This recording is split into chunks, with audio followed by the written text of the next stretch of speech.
오늘 우리에게 주신 말씀은 시편 147편 1절로 6절 말씀입니다.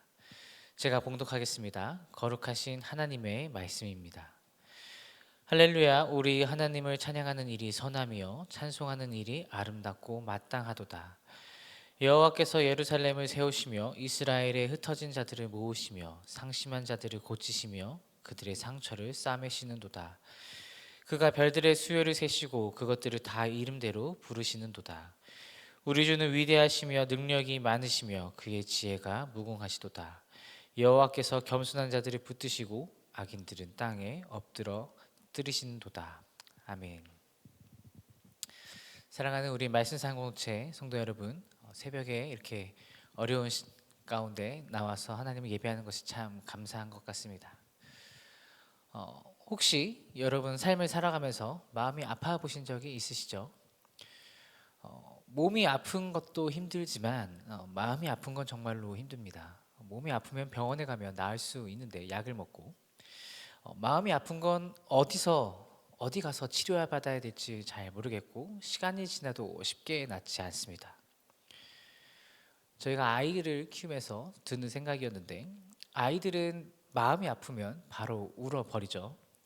친구한테 상처받으면 울고, 엄마한테 혼나면 울고, 또는 마음이 답답하거나 뭔가 억울하면 바로 울어버립니다. 그런데 우리 어른들은 어떨까요? 마음이 아파도 참아야 하고 삼키고 괜찮은 척하면서 살아갑니다. 그러다 보면 그 상처가 골마 터지기 마련이죠. 터지지 않고 안에서 계속적으로 골마가다가 나중에 큰 어려움으로 다가오게 되기도 합니다. 오늘 말씀은 우리가 만나게 될 하나님이 바로 이러한 마음을, 이러한 상처를 싸매시는 하나님이다라는 것을 우리가 함께 그 말씀을 중심으로 나누고자 합니다.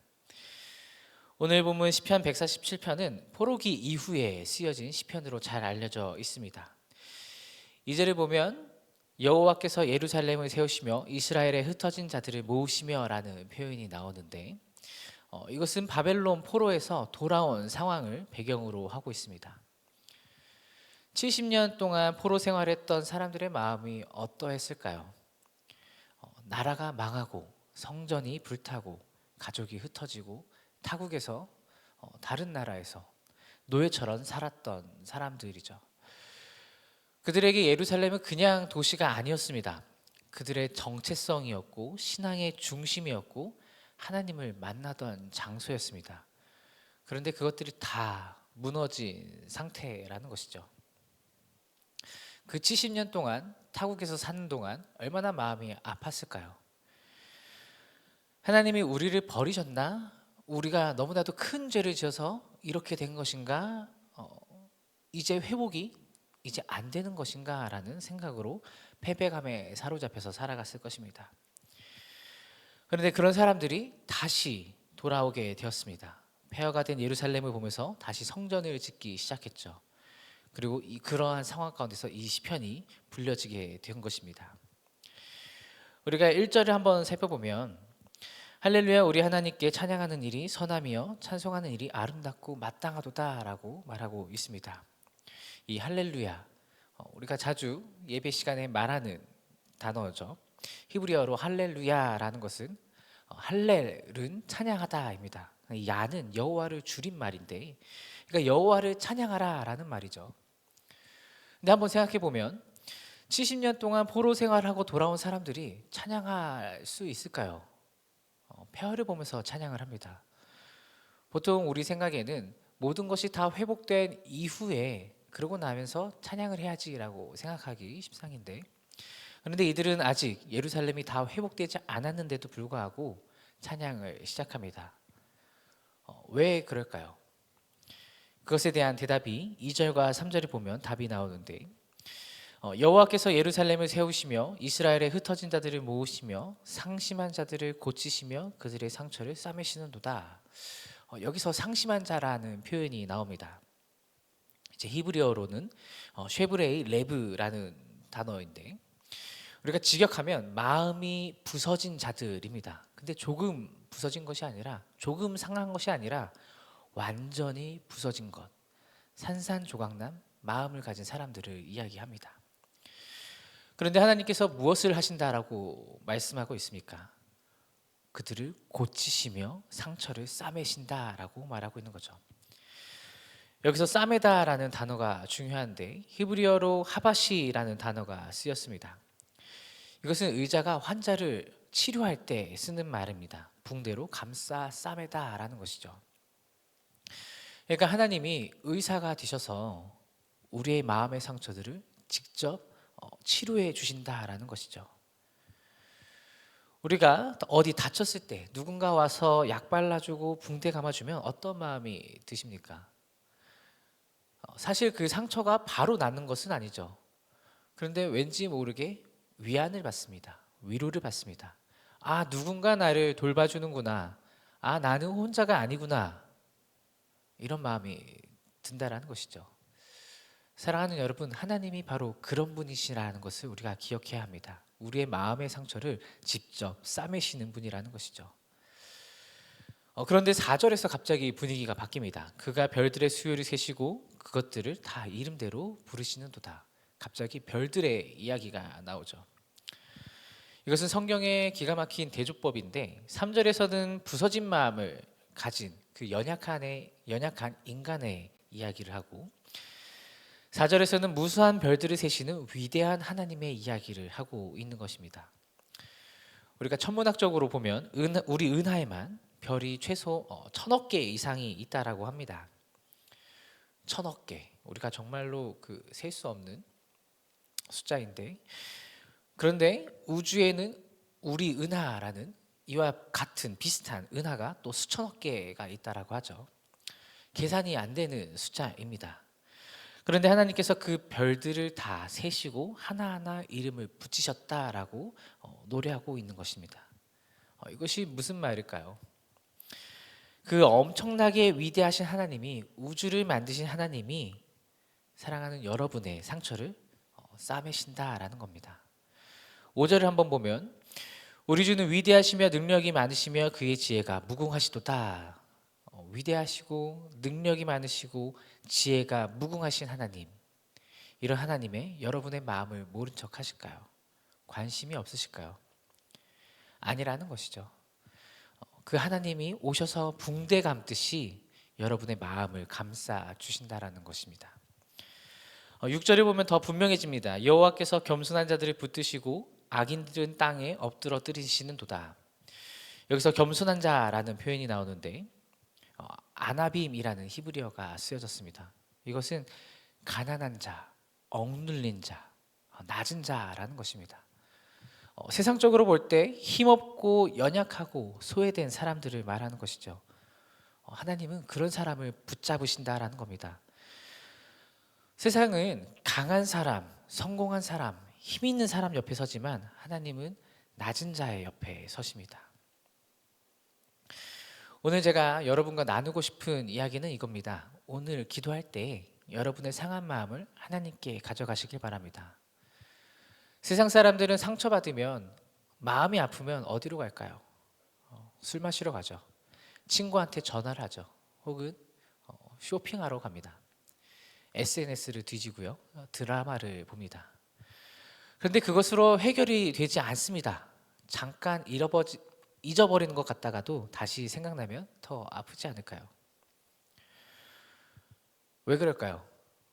근본적으로 그것들은 상처를 싸맬 수 없기 때문입니다. 친구들에게 내 사연을, 내 상황을 하소연하면 속은 시원해집니다. 하지만 근원적으로 그 문제가 해결되지는 않습니다. 쇼핑을 하면 잠깐 기분은 좋아지지만 통장 잔고를 보면 또 속상해지기 마련이죠. 오직 하나님만의 우리의 상처를, 우리의 상한 마음을 진짜로 싸매실 수 있다는 것을 우리가 신뢰해야 합니다. 혹시 여러분 가운데 혹시 마음에 상처가 있으신 분이 계십니까? 자녀의 문제, 가정의 문제, 직장의 문제, 사람과의 관계 때문에, 혹은 건강 때문에, 혹은 미래 때문에 걱정이 되시는 분이 계십니까? 오늘 그 마음 그대로 하나님께 가져가시길 바랍니다. 괜찮은 척 하지 마시고 부서진 마음 그대로 하나님 앞에 내려놓으시길 바랍니다. 그러면 하나님께서 그 상처를, 그 문제를 싸매 주실 것입니다.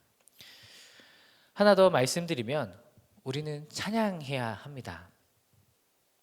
오늘 본문 1절에 찬양하는 일이 선하다라고 이야기하고 있는데, 찬양은 그냥 기분 좋을 때 하는 것이 아닙니다. 마음이 아플 때, 상황이 어려울 때, 아직 회복이 안 됐을 때도 찬양할 수 있습니다. 왜냐하면 찬양하는 것은 내 상황을 보고 하는 것이 아니라 하나님을 보고 하는 것이기 때문입니다. 포로에서 돌아온 이스라엘 백성들이 폐허를 보면서도 찬양했던 것처럼 우리도 우리의 지금의 상황이 어떠하든지 하나님을 찬양할 수 있어야 합니다. 그 찬양 속에서 우리의 마음이 치유되고 회복된다라는 것이죠. 말씀을 정리하겠습니다. 사랑하는 여러분, 우리가 믿는 하나님은 여러분의 부서진 마음을 외면하지 않으시고 직접 와서 치료해 주시는 분이십니다.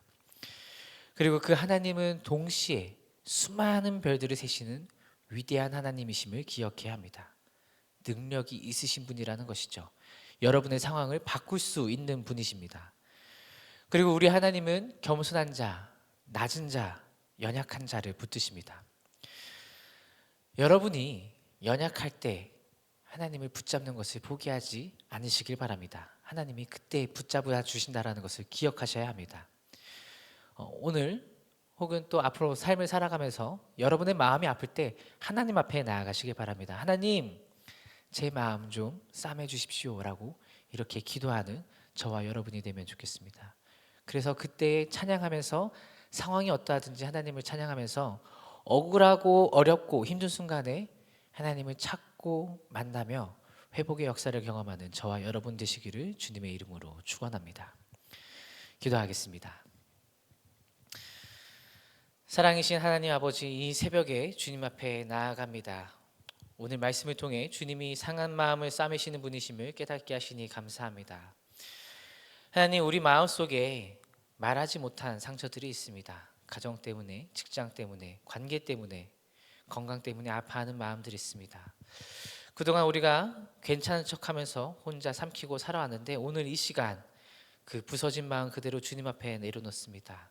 하나님, 우리의 마음을, 우리의 아픈 마음을, 우리의 아픈 상황을 직접 싸매어 주시옵소서.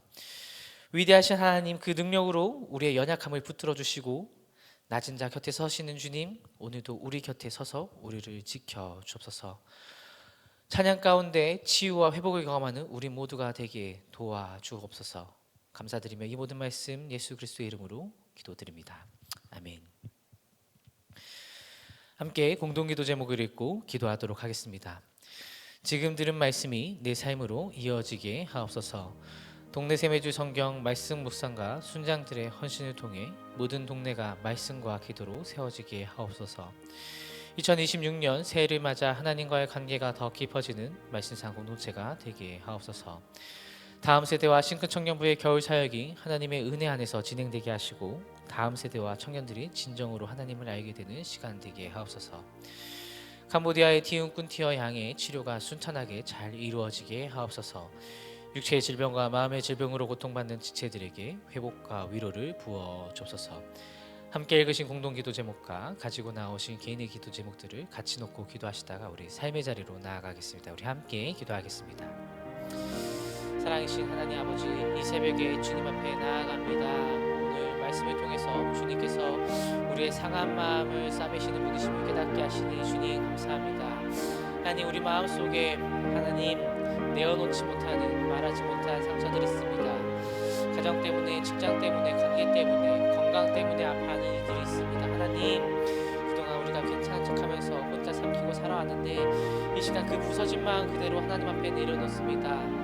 의사가 환자의 상처를 붕대로 싸매듯이 우리의 아픈 마음을 주님 직접 싸매어 주시옵소서. 하나님,